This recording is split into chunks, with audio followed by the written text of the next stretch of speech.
welcome back to episode 2 of QuestLore, a family Lorcana podcast. Coming back to you is Jennifer, my lovely husband Matthew, and our two kids, Malcolm Hi. and Emmett. You betcha. Good. Catchphrases. Excellent. Episode 2, catchphrases, full effect. Yes, exactly what we wanted. We'll see if they stick. So we want to start off our episode today with talking about how we did at this week's um, league play. So we all play in a Lorcana league at our local game store. And so we thought we'd talk about how we're doing. I think this week was week 8 of league, if I remember correctly. Yeah, of the season. They skipped a couple of weeks because of the Christmas and New Year's and all that stuff. But I think we've made it through 2 full sheets of sticker placing. So Yes. So we're in our 8th week, I believe. I know that the 3 of us have didn't get to go to a couple weeks because the boys were actually in a play. Something that we all share an interest of ours is theater. And so the 3 of us missed a few weeks for that. So out of the 4 of us, Matt I think is um, in the league for league points. Out of the 4 of us, I think he's probably like in 2nd or 3rd place, maybe. yeah, but that's just because I don't have anything to do on Sundays, and you guys did. So I'm just less interesting overall. Is the only reason I have more points. Wait, wait, I don't know because I don't actually count them. I just put stickers on a sheet. Yeah. And I say sticker, sticker, sticker, sticker. And that's point. So for this week's league play, I actually won the whole league. So I actually did the best out of all of us. First time I've ever won. Yeah, Thank you. yeah. So I was really proud of myself. I almost went undefeated, but in the final round, I did end up losing my second game. But I did still win best 2 out of 3, and I ended up, going undefeated in my first 2 rounds. So I ended up winning the whole thing, which was awesome. At our local game store that we play at, which is the Eighth Side, in Lincoln Park, Michigan, I believe. Yep. And so that is where we always play. Most of the time we play there, and yeah, so we what they do is when we play, everybody gets a pack of cards afterward, but then the winner gets 2 packs. So that was really exciting for me. How did Emmett and Malcolm? Emmett, how did you do? not good. Not that good. I got good to last place. Okay. But did you have fun? I had so much fun.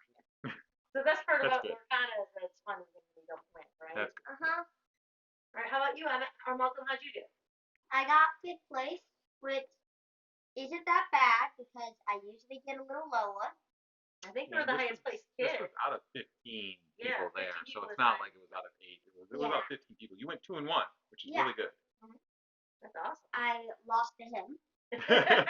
Yeah, and then right, we're doing Swiss rounds for our league, so all of you can enter to get paired up. And so Jen, myself, and Malcolm all went into that last round undefeated. So Jen was playing another person there, and then the 2 of us had to go against each other. And well, I'm not going to go easy on my son. Yeah. That's for sure.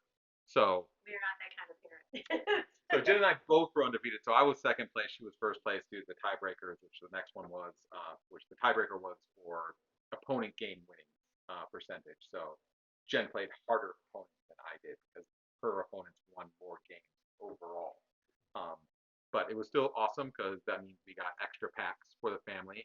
And Jen pulled the best card she could have pulled from her pack. What was it? It was the beast, the big All right, Sad Boy Beast. sad boy beast. Yeah. Yes, What's yes. it good?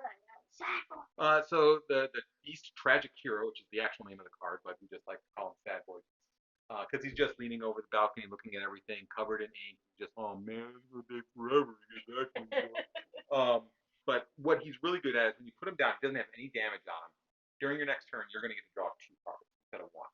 Then, if he does get damage on him, which happens a lot because people don't want you to draw, he turns in from a 3 strength to a 7 strength on your turn.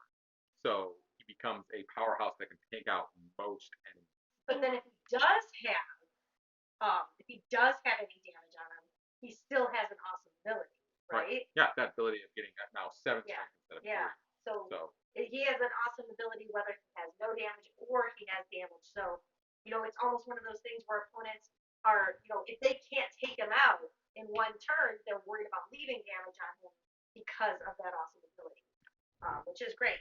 And actually, that card would be an amazing card to pull during a draft, which is our big topic that we are going to be getting into for today's episode. If you could read the side. They can't see it yet, buddy. But before we get into that, we could do one other thing or kind of related, right? Because Into the Inklands, still 2 more weeks before it comes out. Just 2 weeks. Wait. We're really excited. There have been a flurry of new cards, and we're going to go over some of the new cards today. But one thing we did do, because one gap, there's like 2 gaps pretty much in Disney movies where none of us have seen them. And both of those movies are being featured in this set. So we want to catch up to make sure we know where these cards come from. So we took a minute and watched Treasure Planet last week. And none of us had seen it. No, none of us had seen Treasure Planet. It was kind of around the time when Matthew and I were graduating high school, getting to that little too old for Disney movies, which of course never really happened because, I mean, it was before Disney Adult was a real thing. Yeah. So we just kind of had that little bit of gap where, we felt like we could fill with Pixar. Like we still felt okay watching Pixar films, but those few years of Treasure Planet and Tarzan and those few years we just I think until Tangled fell off. Yeah, I think Tangled. Tangled was the first one that really got us back on the Disney wagon. Yeah. Because that's when the 2 of us were born and we started watching Disney movies. And when you watched Princess and the Frog and Tangled and other great Disney and Moana, and you guys are just like, why aren't we watching these? We didn't actually even watch. I think the first time we watched Princess and the Frog was on our first Disney cruise. Yeah. It was just it was just on in the background. We didn't even watch it before that, and then we realized this is great. This is a really good movie. Like, what are we doing? Really but we're not talking about Princess and the Frog. Treasure Planet. Treasure Planet. What do we think of it, boys? It's okay. The only reason why I like watching this movie is to get into the cards. There's only been one card already that has been released, and players have been playing with that card in Wakanda. Now that card is John Silver. Yeah. I mean, I thought it was an okay movie. I didn't think it was terrible. I mean, if it was on in the background somewhere, I would probably still get sucked into it. It does have a decent storyline. It has some memorable characters. I won't lie, Morph is the coolest. I love Morph so much now. So I'm really excited about his card. And after going over some of those cards last week, it was nice to see how they mesh with the movie. That's one of the things I love so much about Lorcana is that a lot of the cards and special abilities make sense from the movie lore if you understand. Can I give you some examples? Well, how about one? Okay, so here's an example of 2 cards that are the exact same. So Ramatala and Tiana's dad. Okay. Ramatala, whenever she is killed, they go into the inkwell because they do die, because she does die in the movie. Turns into Tiana's dad is basically just her but stronger because he does die in the movie. Awesome. All right. So, Malcolm, what did you think of the movie? I thought it was a really good movie. Okay. I like the story arc and with the whole John Silver and Jim thing. I love Morph. Morph is the best. And I like the science man. Sure. The science man. That's that cemented it in that late '90s, early 2000s for me. Is that we have an actor named David Hyde Pierce portraying that guy. I forget his name too. Whatever. But anyways, portraying him, and I'm like, wow, Disney really thought, you know what kids want? David They Hyde want the Pierce guy from Frasier from Frasier. Yeah. just to play Niles from Frasier in a cartoon. That's what As a they dog. want. Yeah, that's it's Space Dog. Space. So let's get Niles and have him do a Space Dog bit. That will be our ticket to marketing gold. I thought the movie was like aggressively okay. That would be my turn for it. It's like if I never see it again, I'll be fine with it. But if the kids having it on in the background, I'm not gonna turn it off. I have a question. Yeah. What are you talking about, the robot or the dad? No. Okay, no. The scientist. The Space Dog guy. The guy who was the scientist who ended up. Spoiler alert. If you haven't seen it, how old is it? 25-year-old movie? I don't know. We're old. Um, the guy who marries the captain, that's the cat in the end. Okay. The dog. Yeah, Yes, the it's cat's a frog. What? cat ears with a cat tail. Dude, Yeah. What? You know what frogs look like? Wow. It's not. I thought you were our local animal expert. I am. Well, not I'm anymore. not an expert on the animals on 2 feet. So, anyways, I think our recommendation is it's alright. It's worth watching once if you've never seen it, especially if you are playing Lorcana, so you can understand how the card goes with the movie lore. So, anyways, that was our week this week. Let's move on to our main topic, which is drafting. With Into the Inklands coming out, what you're going to find at your local game stores is a lot doing events to celebrate the pre-release. So local game stores get it 2 weeks before all the big box stores, Best Buy, Walmart, and whatnot get it. And a lot of the stores do 2 different events. One is called a sealed event, where basically everyone gets 6 packs.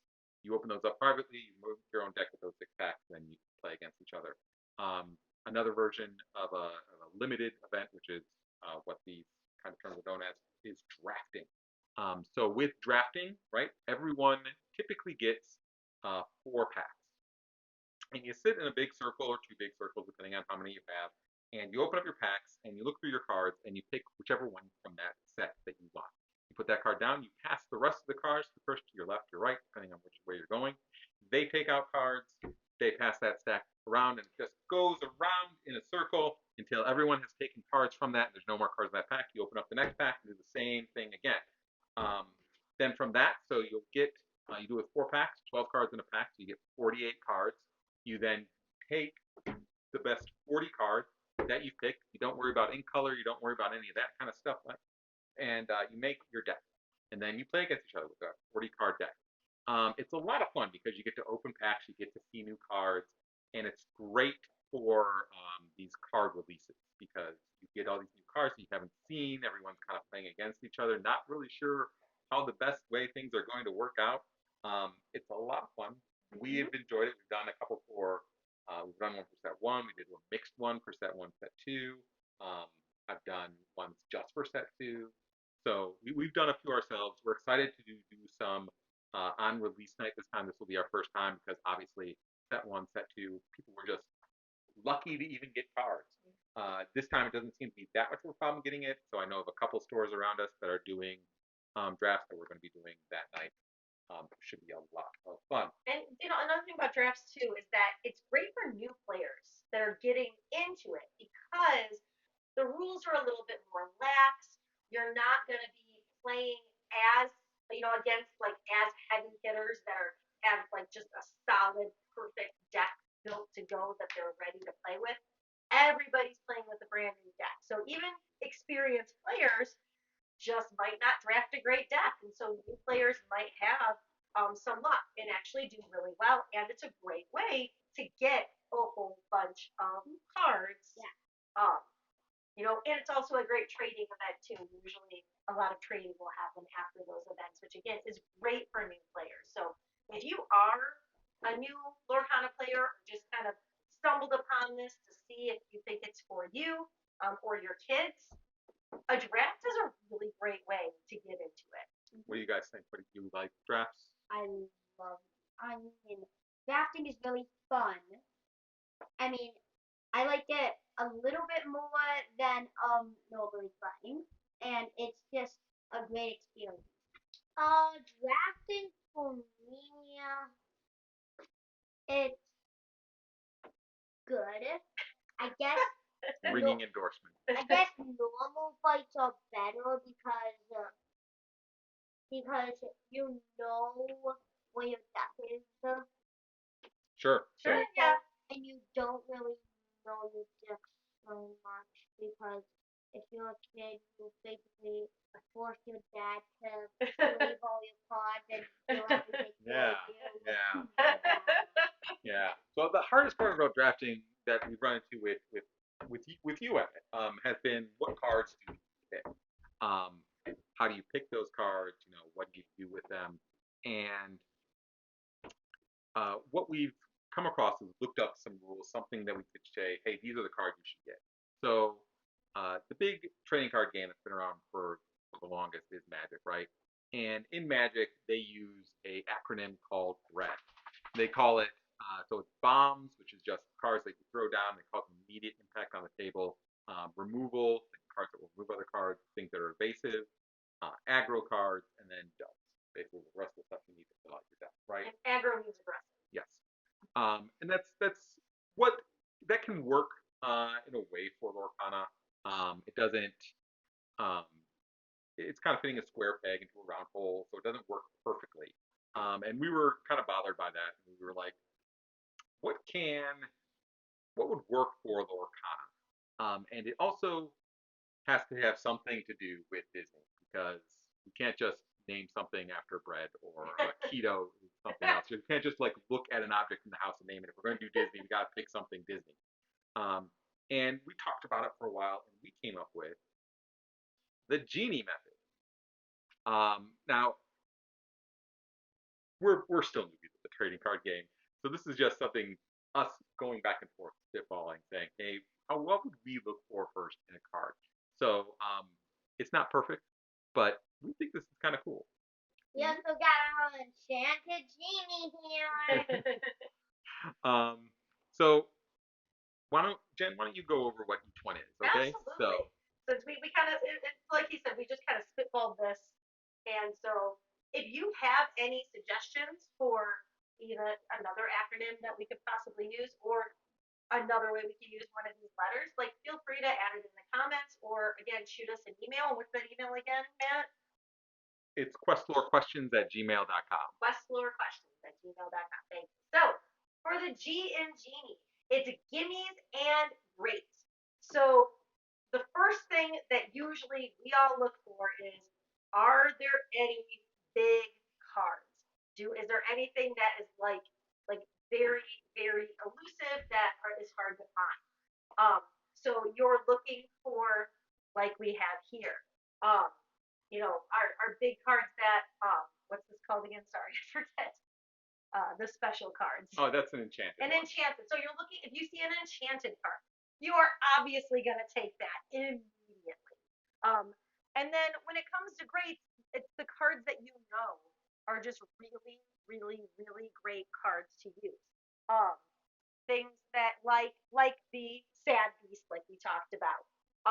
Things like be prepared.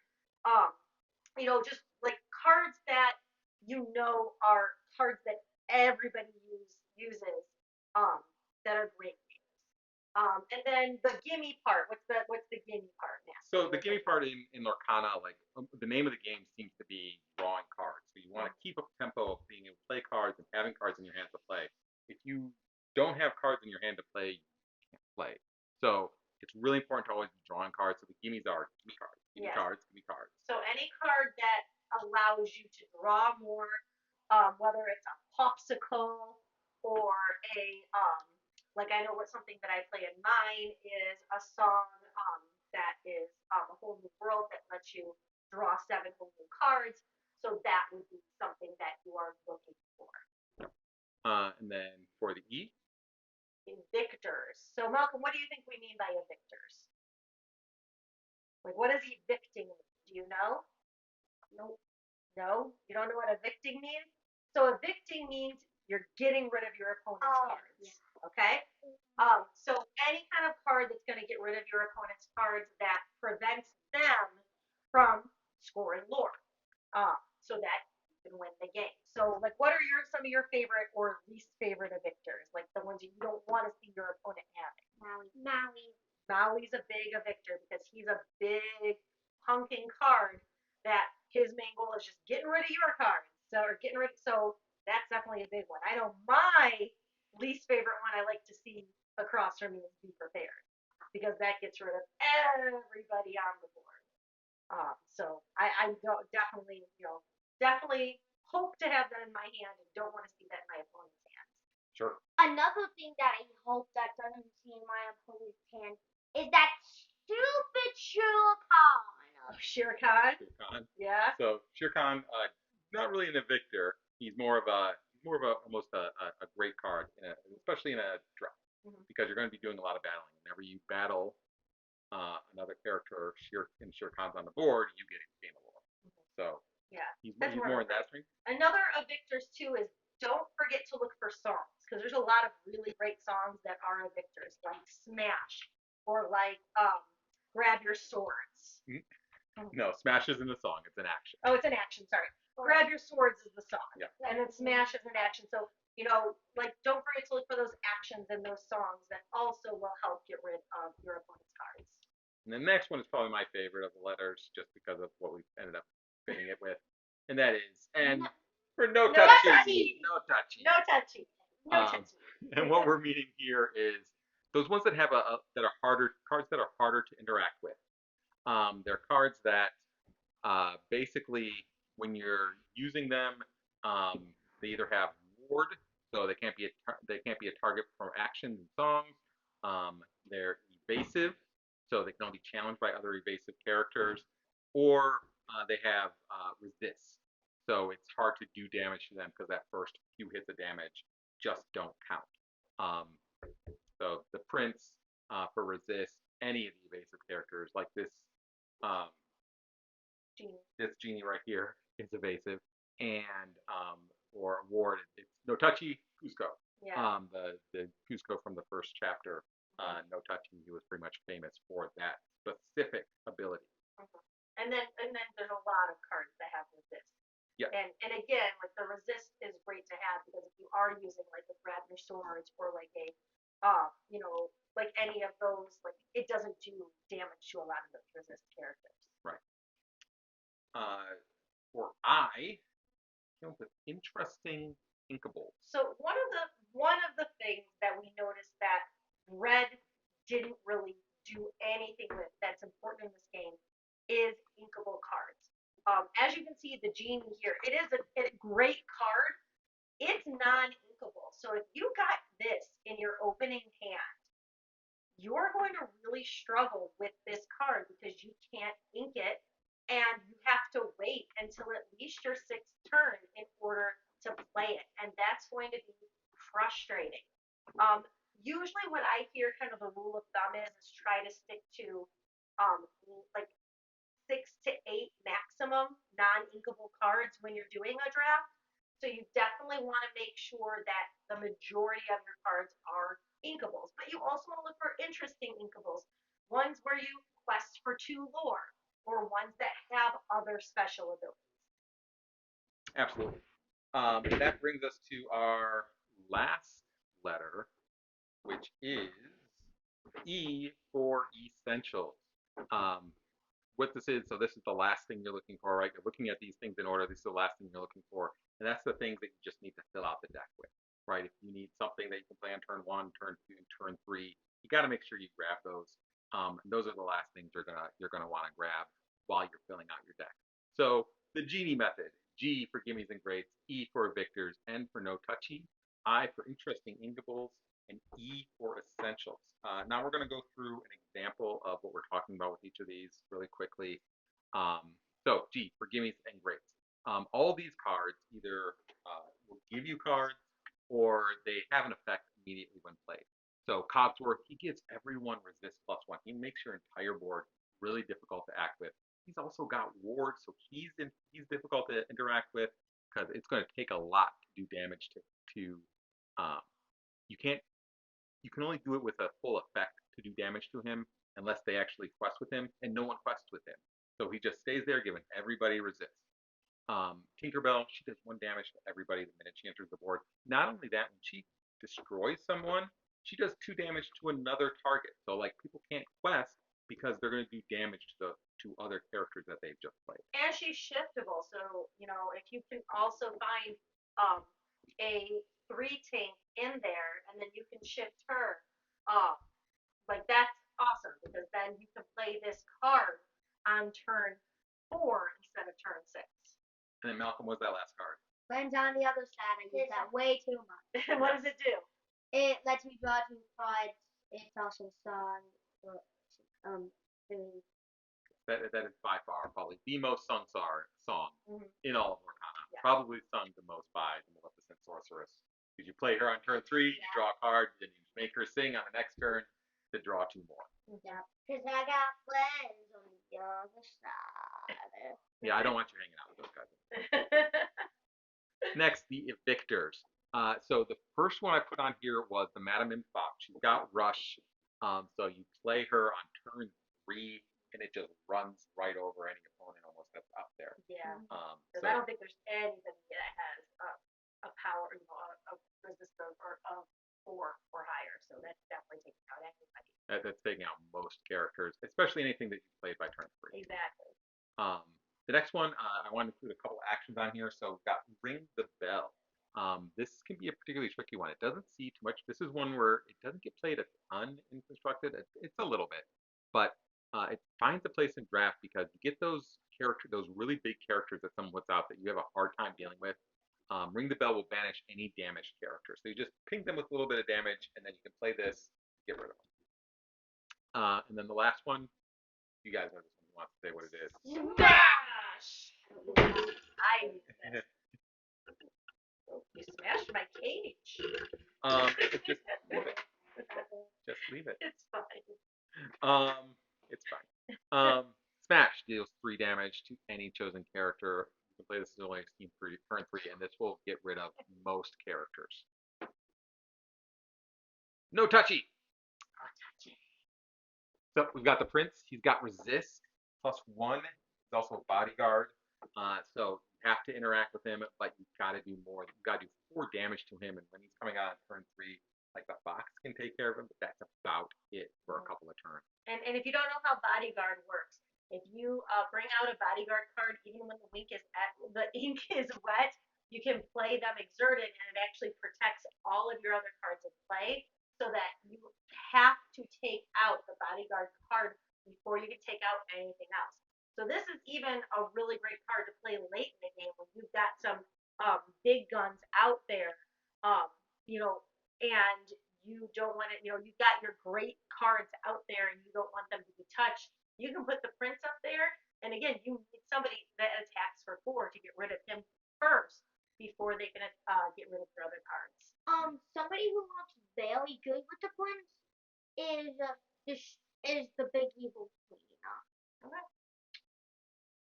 Cool. The next one is Minnie Mouse, Stylish Surfer. She's an evasive card. Malcolm, you use a lot of evasive cards. Why don't you explain what evasive means? No, that's me. No, Malcolm does. Evasive means that you only can challenge them if your character has evasive. You can fight other evasive. But that's it unless you have a special item or a song. Yep. I use this a lot in my deck. It's basically just a weaker Prince without bodyguard or resist. Has the same attack, same flash. But the evasive part is But she's evasive, so it's hard to interact with her. This is probably the most popular evasive out there right now because it does survive a grab your sword, so you have to do more to get rid of her than just sing a song. Yeah. Last one is Cusco. Which is the reason why we even put no touch. Yeah. So he's got Ward, and during the first chapter he was really hard to deal with when you put him out there, because you had to attack him, and when you attack him and you banish him, your character also gets banished. So people didn't want to interact with him and couldn't just sing a song at him because he's got Ward. So you had to grab your swords twice in order to get rid of him, or grab your swords and something like the Let the Storm Rage On that's played now, or Strength of Raging Fire doesn't work on him because you have to choose him and he has Ward. So he's only area of effects. The only way to get rid of him, unless he was tapped, is grab your swords or be prepared. So very difficult, hard to work with. Yep. I for interesting inkables. So basically, all of these cards have something that make them a little bit more than just your regular cards. So the first one is Jafar. Um, his ability is that he is evasive on your turn. So it's not as good as a regular evasive because he doesn't have any protection once you tapped him to quest for lore. Um, but at 3/2, he can take out most evasive characters that are being played right now. So he's really useful to have. Especially in a draft, people are going to grab those evasive characters. So if you have something that can counteract that, that's cool. And he only costs 2 to play. Yes, which is low great. cost to play, attacking at 3, pretty good card. Yeah. The next one is Eudora. or Tiana's mom. So the wife of the character that I talked about at the beginning, was Tiana's dad. But this was actually like a very strong card. Like people may not seem like it's good, but it's actually very good. So it goes for 5, which is the part that people think is very stupid. But not even now we can take out her. Exactly. Not even now you can take out her. And she quests for 2 every single time. And that will add up if you can't get rid of her. Yep. So, Yep. It's she can quest with questing for 2, and the fact that um, when you're doing a draft, there's not going to be as much removal. Most of the removal cards in Lorcana are either rare, super rare, or legendary, and you're not going to have as many of those available. Like no one is going to run in with 4 Be Prepared or 4 Ladies Remains or 4 Maleficent Dragon in their deck. You're not going to run into that, so it's going to be a lot harder to maneuver. Even with that Ring the Bell that we had from earlier, right? You still need to have someone attack her first and then play Ring the Bell. So it's going to take you 2 card actions essentially to get rid of her, not just 1. The only thing that can really get rid of her would be prepared. and the Goofy. Sure. Sure, but yeah. Goofy's also you don't play him until turn 10. So Yeah. For 9. okay. Okay. Malcolm, can you tell us what that last card is? Go! What is Goat? Why is Goat so interesting? When you play him, he gains 1 lore, which is amazing. And when he leaves, he gains 1 lore. So basically, if you pair him with stuff like Madam Mims or Arthur, you could be getting 2 lore just from playing him and putting him back. We like to call that sneaky lore. Yeah. It's lore that like your opponent doesn't know is coming. Because when you know what lore is coming based on what's already in play and what's already wet. It's the sneaky lore that that can win you a game, that can trick your opponent. So if you played Merlin and then backed it up with another card that then removes Merlin back into your hand, you have 2 sneaky lore that the opponent was not counting on. Here's a good thing with Merlin that I played on my dad's computer. So play an Arthur, then you play a Goat, quest with Arthur, get rid of the Goat, and boom, you just made 5 lore with Arthur. That's the strategy. Yep, that's a very good strategy. It's gotten me a few times. The last one is E Essentials.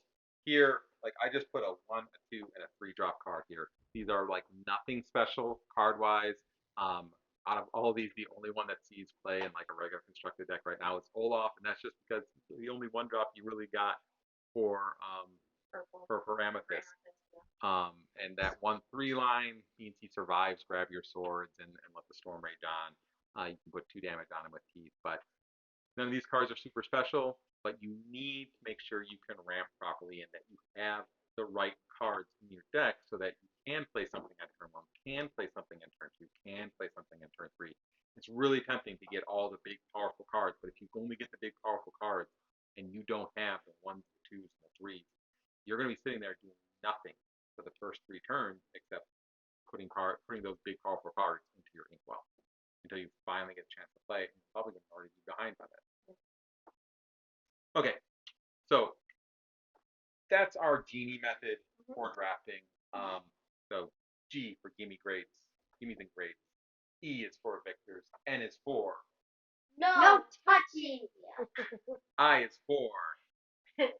Interesting inkables. And the last E is for essentials. Let us know what you think about that. Leave a comment, leave a review. Um, Send us questions at QuestLoreQuestions@gmail.com. If you have any recommendations for something Disney-like that we could use for a drafting acronym.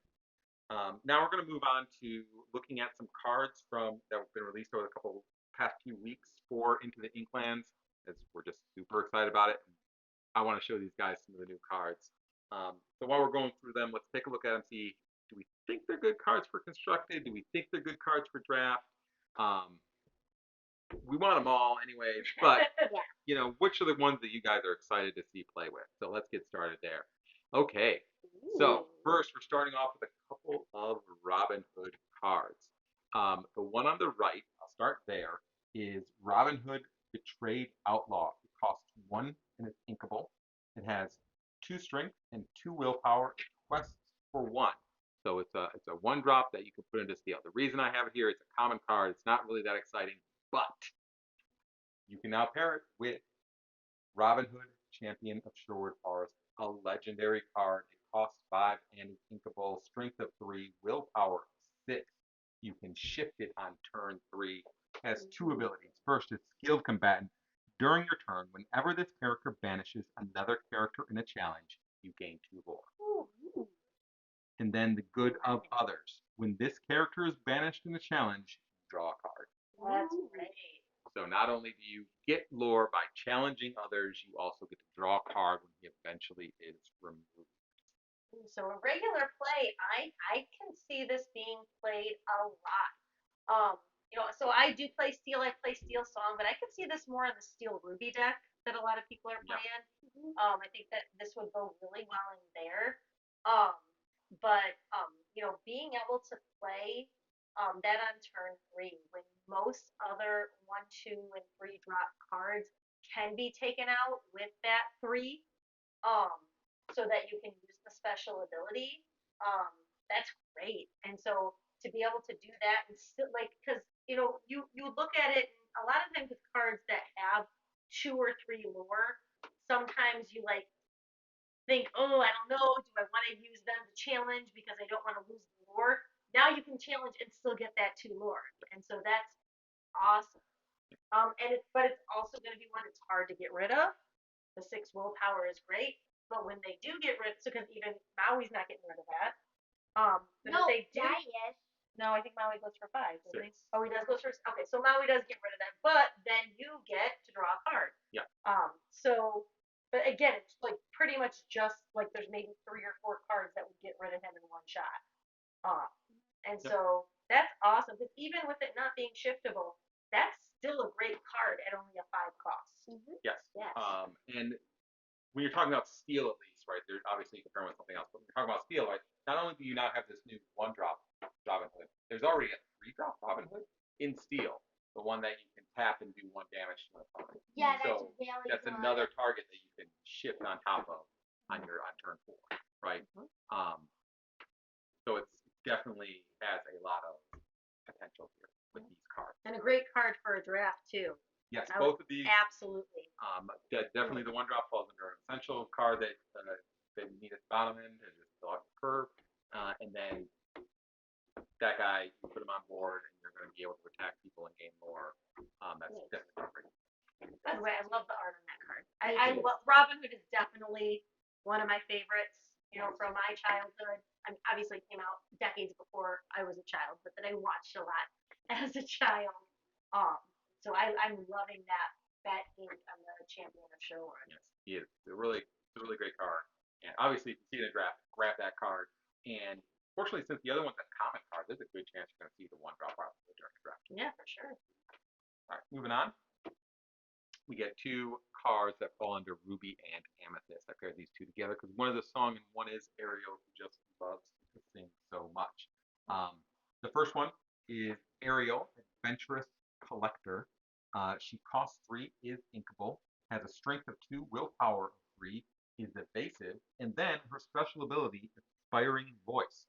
Whenever you play a song, chosen character of yours gains evasive until the start of your next turn. Ooh. Ooh, that's actually very That's good. good for this.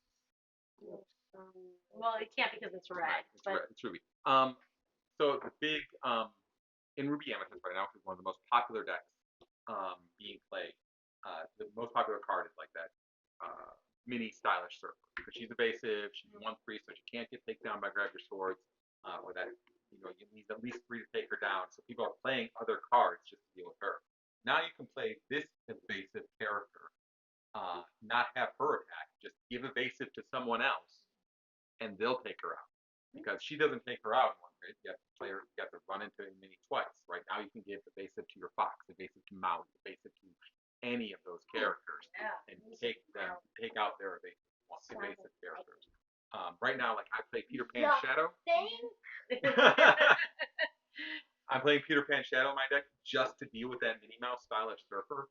Now I can take that out, and that's uninkable, and I can replace it with this. I paired her with a song because obviously she has that special ability with the song called "The Boss Is on a Roll." The boss is on a roll. These poor unfortunate souls. Very nice. Cost 3 is inkable. The ability is look at the top 5 cards of your deck. Put any number of them on the top or the bottom of your deck in any order. So you get to look at the and gain a lore. And you gain a lore. Ooh. So you get to look at the top 5 cards, put them in any order you want. Put any ones that you don't want to see anytime soon at the bottom of your deck for a 3-cost song. So, and she can sing it. Yeah, exactly. Yeah, have Ariel sing it and give someone else evasive with it and gain a lore. So it's another thing that gives you sneaky lore, just like the goat. Not as good as the goat, but just like the goat, right? You're getting lore that your opponent wasn't counting on. Couldn't see on the board. So, what do you guys think of these cards? Amazing. Like these are very good for that. And also, that art seems really cool on Ariel. I was gonna say I actually really like the Ursula art. That's really cool. But yeah, they're good. Especially that Ariel evasive. Like you always, again, anything that's an evasive, especially a low cost evasive, you always want that in your draft. What do you think, Mama? I don't know if the boss card not in the draft. Like I don't know how well it would do. I mean, so it gives you sneaky lore, but like it seems like it would be good though. Well, because remember, the fact, so like if there's specific cards you're looking for and you want to get them on your next turn, now you know it's kind of like what's that other card where you can look at the top of your deck right now? Ursula's Cauldron is the one that you use probably the most. That lets you look at the card, look at the top of your deck, and decide if you want to put on the bottom of the top. I think. Yeah. So there are a lot of cards that seem to be doing this. This is the one that digs the deepest, keeping 5 cards in into your deck. So it's I'm not for sure that Ariel card is going to see a ton. I'm like, oh no, it's a super rare, which means it's going to be harder to find, right? Yes. Like, oh boy, here we go again. But that card is for sure going to be in people's decks. What people are really waiting for is the Bloodborne Ariel, because there are so many Ariel cards right now. Like, what's that Bloodborne going to look like? What is that going to do? Yeah. Have you ever been a Bloodborne Ariel? No, not yet. Have they talked about it? No. Just people that play, but not Disney or not Rosenberger. I'm not sure about the song, but definitely that Ariel is great. Yeah. Moving on. Pluto makes his debut in Lorcana. We've got 2 cards. I'll start with the one on the right, the smaller one. This is Pluto Friendly Pooch. Cost 1 is uninkable. Has a strength of 0, willpower of 2. Ability is Good Dog. You tap him and you pay 1 ink less for the next character you play this turn. So basically, a lantern on a dog. Yeah, a lantern on a dog. Yeah. And it only costs 1. So, but the only thing is, it's not there forever. So. Right. So you're basically use them turn 1 to play a 3-cost card on turn 3. On turn 2. On turn 2. Yeah. Yes. This is what I imagine happen. Hey Pluto, can I cut you open to put a red one inside you? Oh my God. That got dark. No. That got so dark. That's so dark. Okay. The other card though is Pluto, Determined Defender. Yes, he costs 7, is inkable, shift 5, has a strength of 3, willpower 8, has the bodyguard ability, and has the ability Guard Dog, where at the start of your turn, remove up to 3 damage from this character. So this is also a bodyguard, and his willpower is 8. So it's going to take a lot to do damage to him. At the start of your turn, you get to remove 3 of that damage. And Maui can't even defeat him. Right. So you somebody is either gonna, the only way to get rid of him is either throw like multiple cards at him at one turn, or to be prepared. That's it. Yeah. And he is. I mean, he costs 7, but like I would expect a card like this to cost 7. But that shiftable means that technically you could bring him out on turn 5 if you had Pluto out the turn before him. So, because I mean, if you put Pluto out in turn 1, he's not going to stay there long. But and actually, technically, if you put Pluto out on turn 3, you could bring that other one out in turn 4 because it costs 1 less. Yeah. So it would actually only shift 4 with his special ability. And if you could bring him out on turn 4, that is nuts. Yeah. Like that's crazy. Pretty big bodyguard to deal with. Yeah. So I have 2 things. So number 1, I'm super surprised that Maui cannot defeat him. Yeah. And plus, once Maui doesn't defeat him, if you don't do anything with him, he could just so once Maui defeats him, he's not anything, he goes out the field. But then once it's your next turn, he can go back up to 5. Yeah, exactly. Like being able to remove that 3. Wow, that is a powerful card. Super dog. I see that getting a lot of play. Yeah. And also, is that the Pluto for that superhero episode in Mickey Mouse Clubhouse?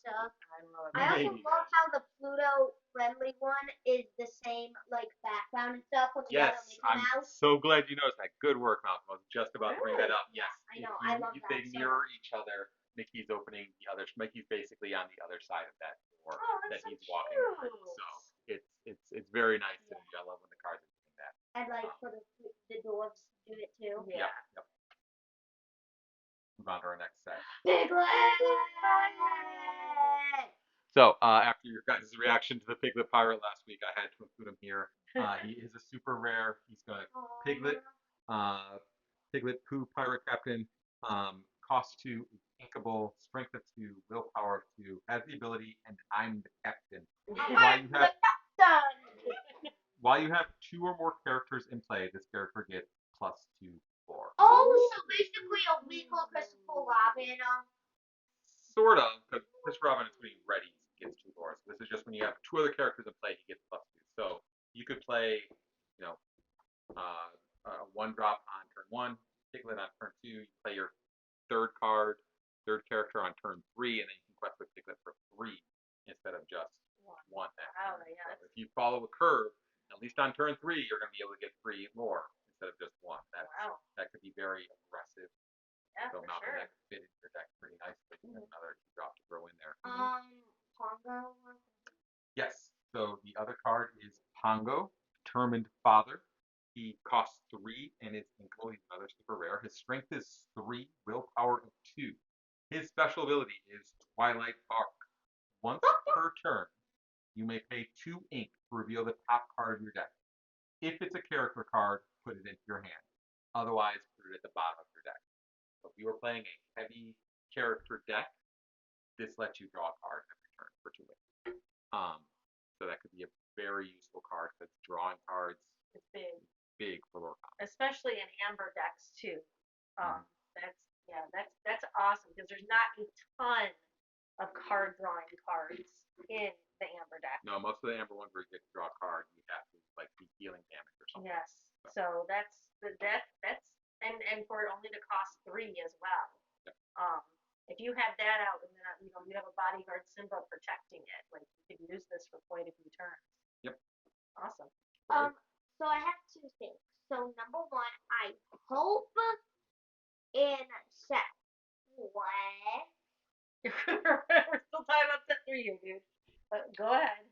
But I hope in set one that so kind of like the Pluto and the Mickey thing.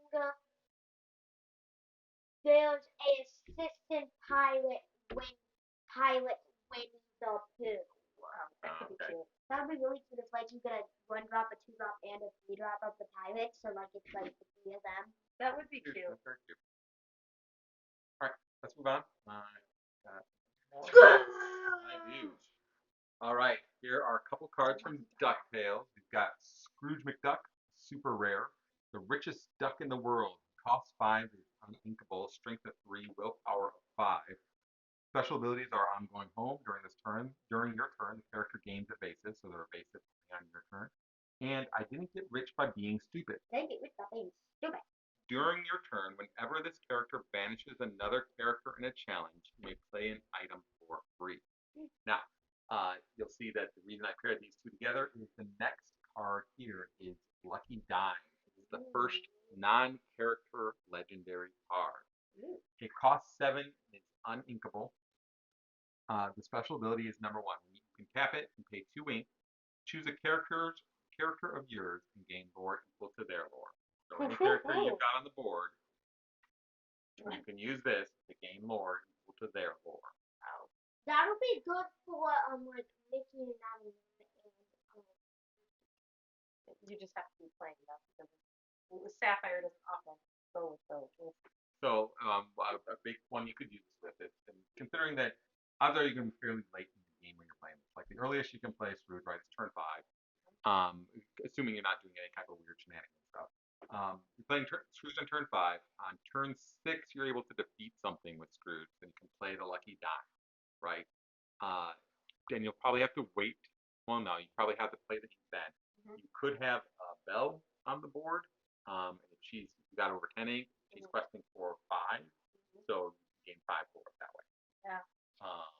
Or Tamatoa, if you got a bunch of items on the board, you could essentially double the amount of lore you're getting, or get that amount of lore the turn that you play them instead of having to wait. And this is another one where the turn you play it, again, it's sneaky lore. But what's the one problem with these cards? They're uninkable. Yeah. And they're big, and it's hard to keep big uninkable cards because if you get them in your opening hand, they're just sitting there, like taking up space in your hand. Unless if you browse them. You what? You what? Browse them. What's browsing them? What does that mean? You know, Oh, the mulligan.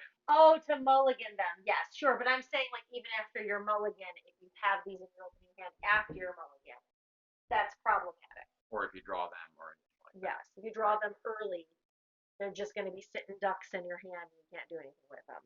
Literally. Yes. Very good. I mean, one of them's a duck, the other one's just a dime with a magi inside. Sure.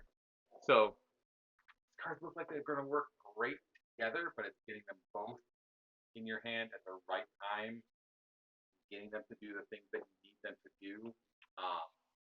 That's going to be a little problematic.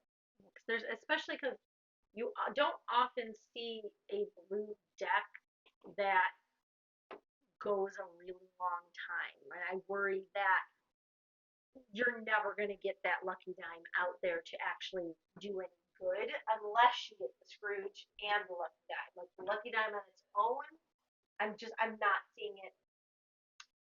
I'm not seeing it having a lot of play. In a draft, no, definitely not. I wouldn't take either of the. Well, okay. The Scrooge, I might. I would not take either of these cards in a draft if I'm playing the draft with. Yes. If I open up the pack and these two cards are I see these in my pack that when this like first weekend, yeah, grab them. Yeah. Because they're super rare and it's legendary and they're gonna be hard to find. But to play in a draft, I might not even play them. Yeah. I might just take them because I need them for a collection, but no, I'll probably play with them. And then even in a constructed deck, you're building something around items. there are a lot of sapphire cards about this for this set that do stuff with items. We haven't gone over all of them. We probably won't. There's too many cards to go over in too little time. So maybe there's something there to build an item deck, get item city going, Emmett. Item City. Adam City. Okay, so time to tell you about it. So the first ever draft that I did, had this one section where I had like 5 items out once. I don't remember completely what they are. And we were just like, he has items city. And yeah, Tamatoa, he would probably win. But unfortunately, he didn't. And he just had like 20 items. Yeah. So there might be something there with Sapphire to make something that relies on items. See, we'll probably give it a try at some point. Throw it on Pixel 4 and see what we can do there. And see if items will work. But these are the cards that I've gone over for this week. We'll do another set next week, which will be, I think we'll have 2 more episodes before we play with Into the Inklands. We'll have one next week, and then we'll do something probably a day early the week after, and we'll go over some more cards. Maybe we'll have the Enchanted out. We'll have the rest of the Legendaries out. Maybe even some English translation of some of them. There are some that have been released that I'm really excited for, but they're in French. And I took French. I don't remember French, so He barely passed French. But I passed, and that's all that matters. Okay. Okay. All right. So those are our cards for the week, boys. Before we go into trivia time, you guys have any questions for us? What is the rarest card in the game? What is the rarest card in the game? Including Into the Inklands, not including Into the Inklands, only including people 21. So if you're talking about packs that you can open in a store, the rarest cards are the enchanted cards, and the most valuable enchanted card is the Elsa Spirit of Winter enchant. That is probably the most. It's the card that has the most value right now from packs you can just open. The rarest card and the most valuable card is actually a copy of Mickey Brave Little Tailor that they handed out. I want to say it was 23 Expo. It was the very first card that was ever given out to anyone. So given out to a bunch of people that went to the 23 Expo. And you gotta imagine a bunch of them are probably just thrown in the trash, and they go for like thousands of dollars now. They've got a little 23 stamp, the exact same as any other Brave Little Tailor, except they got a little 23 stamp. So those are the most valuable cards. Was it even out during 23? Like it literally was the first time they'd seen any cards. Yeah, that was it was before any of the sets came out, before anything was released. It was the very first card that was given out. Because like Brave Little Tailor is kind of like the mascot of the Yeah, at least that first chapter, right? That was what the puzzle pieces fit into. Yeah. Another thing, can you go back to the duck thing? It's right there.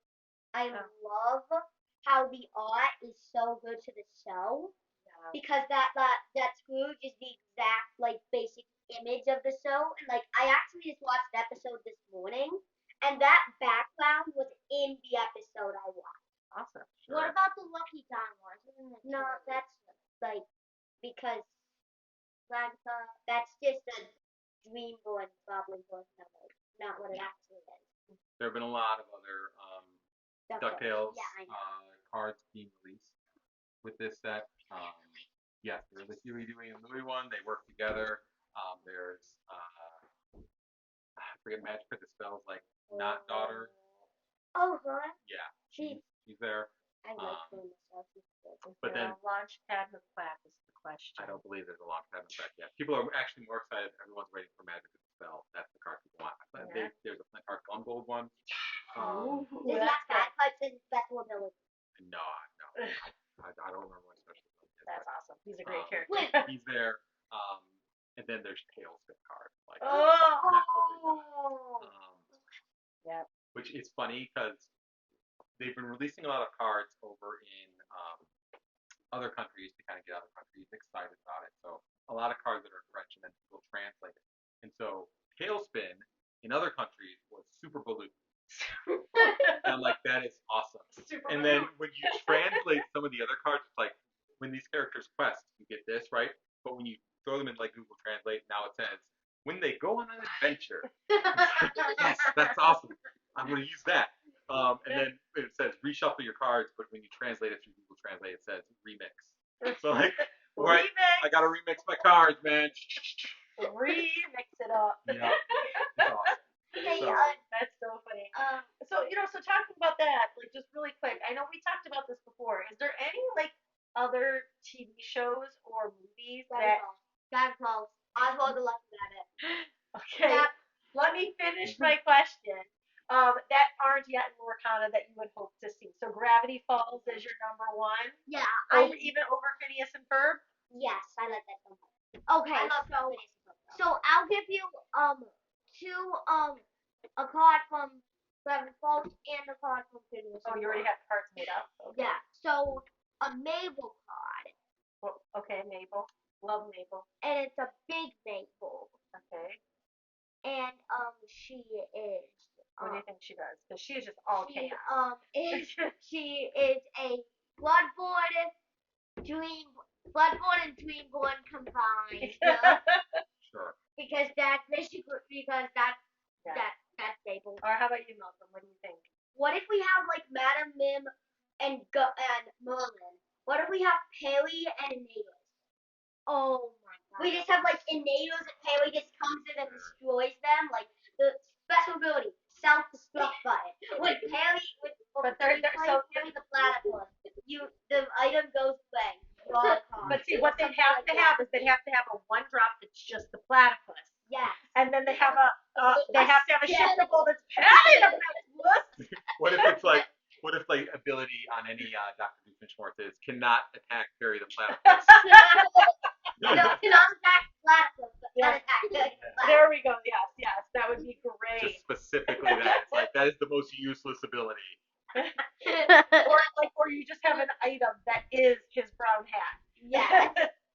But I love it. So yeah. No, wait, I have a wait. What if there's an item that's the coolest coaster ever? The coolest coaster ever. Nice. So see, mine would be we were actually talking about this a couple weeks ago at the draft. That we think I think it'd be really cool to have Encanto characters. There's lots of cool things that we could do with those. Like one of my favorite ones that I came up with that I think would be amazing is if Antonio, who is the little boy who can speak to animals, what if when you played him, he gained an extra lore for every other animal on the board? I think that would just be like an amazing card and ability that could work so well because like a good portion of Disney characters are animals. That does sound cool. The only problem is that they haven't been like they labeling them as animals. Yeah. The only thing that they've labeled, and this is weird, is Tiggers are labeled as Tigger. So Tigger, right, is a Tigger. But then there's like another like the one of the cats I think was from Tailspin that like showed his card and he's labeled as a Tigger, but he's not Tigger. He's just another tiger. He's not Tigger. Like Shere Khan isn't labeled a Tigger. Where is what is Shere Khan with a Tigger? Shere Khan. I want to go check it right now and make sure I didn't miss that.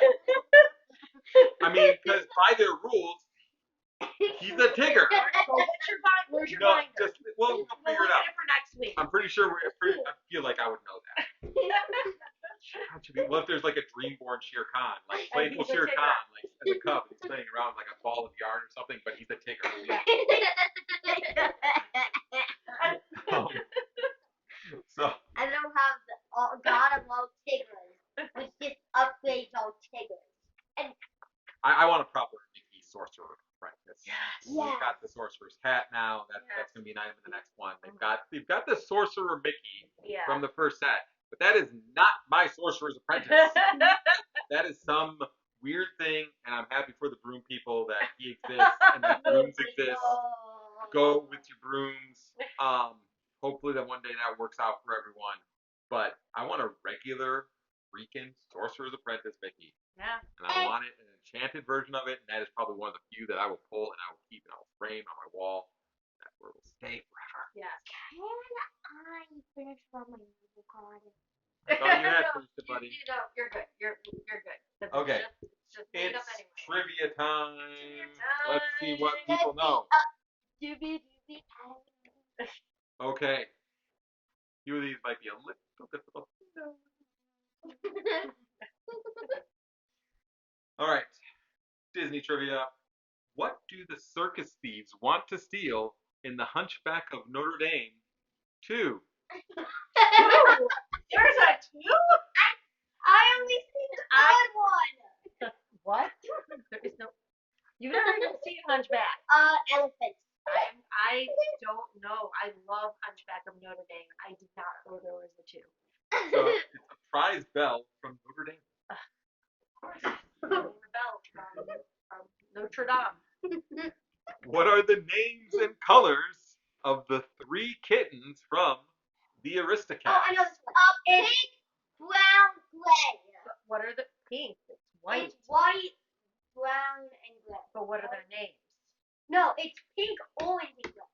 Pink. There's no pink. It's white. What they give the bow? Yeah, the bows. The white kitten. And gray. There is a white kitten. An orange kitten and a gray kitten. What are their names? Aristocrat. Aristocrat 1, Aristocrat 2, and Aristocrat 3. Like honestly, like I did think this was a very cute movie, and I do love the song, but yeah, I do not know their names. Oh, So you had the colors right. It Yeah. is gray, white, and orange. Yes. The gray cat is Belois. But give it to me. It's French. No, then you see the answers. The white cat is Marie, Marie, I knew that. and the orange cat is Toulouse. Toulouse. Melly, the baguette. Oh yeah. Wrong Marie. He actually played the baker in the play. And Beauty and the Beast. Yeah. All right. Here's another banger. In Cars 2, Oh no. what does the Queen of England do to Mater after he saves the day? They take him into the light year thing. Not the light year, but The helicopter thing, right? The blimp. What does the Queen of England do to people that does things? Oh, she knighted them. Right. Yeah. She knighted them. She knighted them. Goodness gracious. I don't know. What is the okay? Here's give me. Okay. What is the name of Wally's love interest in Wally? Eve. Timmy. Extra points if you can tell me what Eve stands for. Oh. Eva. Eva. That's a really good question. Gosh, I should know that. Like one of my favorite movies. Extraterrestrial. Evie. No. Extraterrestrial. No, where are we getting terrestrial? V. Look, No. extraterrestrial is the right first word. Yes, it is. So That's you're right. right. The V, I'm thinking like vocational or like What is voyaging, What does she evaluate? plant life. So vegetation. There you go. Okay, extraterrestrial vegetation evaluator. Yes, Yeah, but it's only Eve. Yeah, EVE. that's her name. That's her name is EVE. It's an acronym. Okay. All right, and then here is a little bit of a tricky one. The release of Luca took place exactly 11 years after the release date of which movie? Is it A, Toy Story 3, B, Tangled, C, Cars 2, or D, The Princess and the Frog? I want to guess a Pixar movie because it's a Pixar movie, but I didn't really mean it. I gotta see what this is for.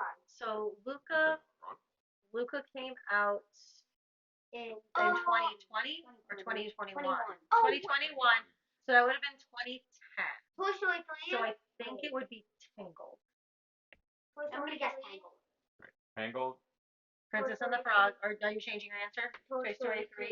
But didn't Toy Story 3 come out after you guys were born? I don't know. I'm gonna say Tangled because I think that came out right before Marvel was born. Toy Story 3. Oh, That's the good right job. answer. So good job, Emmett. I could have swore that was after they were born. Nope. Yes, we are. Fun times. Great. Okay. So that is the end of our show, everyone. Thank you, Jen. Thank you, Emmett. Thank you, Malcolm. thank you for all of you listening and watching. You can find us on YouTube. You can find us on all the different places where you can get podcasts. Um, Wherever you found us, please like, subscribe, follow, leave a review. Um, Let us know what you're thinking. Send us questions at uh, QuestLoreQuestions@gmail.com. Uh, if there's anything you wish to know, any questions you want to ask us, whether it's about Lorcana or not, feel free to send an email there. Again, please like, subscribe, leave a review everywhere that you can. Leave us a comment. Let us know what you'd like to see. Let us know how you're liking the show. We really appreciate you for taking the time to join us on this journey. So from our family to yours, keep playing Lorcana and keep having fun. And Oswald the Lucky Rabbit for Lorcana. And the Talisman for Lorcana. What? What?